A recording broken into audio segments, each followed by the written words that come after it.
Au 7e siècle, l'Église est confrontée à une nouvelle crise doctrinale connue sous le nom de controverse monothélites.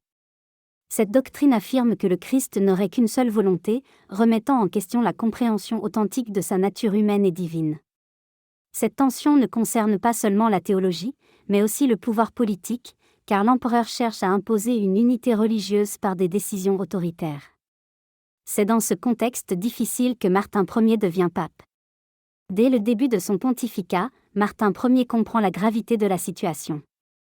Il sait que céder à cette doctrine reviendrait à altérer la foi transmise depuis les apôtres. Il décide alors de défendre avec fermeté la vérité, même si cela implique de s'opposer aux autorités civiles les plus puissantes de son temps. Pour répondre à cette crise, il convoque un concile à Rome en 649.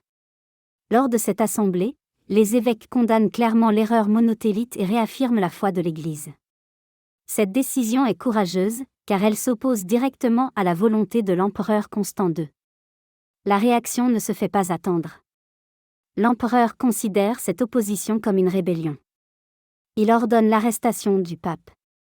Martin est capturé à Rome et emmené de force loin de son siège. Commence alors un chemin de souffrance. Il est jugé, humilié et condamné. Malgré les accusations, il reste fidèle à la vérité qu'il a défendue. Il est ensuite exilé en Crimée, dans des conditions très difficiles.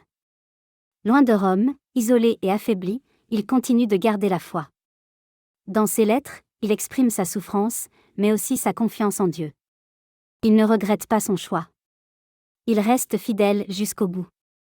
Même dans l'abandon, il garde l'espérance.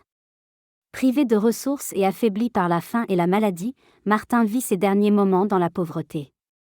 Pourtant, il conserve une paix intérieure remarquable.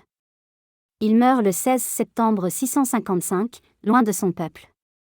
Son exil devient un véritable martyr, non pas dans un moment violent, mais dans une fidélité prolongée à la vérité. Avec le temps, l'Église reconnaît son courage et sa fidélité. Il est honoré comme martyr, ayant souffert pour défendre la foi. Son témoignage rappelle que la foi peut demander des sacrifices réels. Elle appelle parfois à résister, même lorsque cela coûte cher. Inspirons-nous de Saint Martin Ier pour rester fidèle à la vérité, pour ne pas céder face à la pression, et pour garder confiance en Dieu même dans les épreuves les plus difficiles. Sa vie nous enseigne que la fidélité à la vérité peut coûter cher, mais qu'elle conduit à une paix profonde que rien ne peut enlever.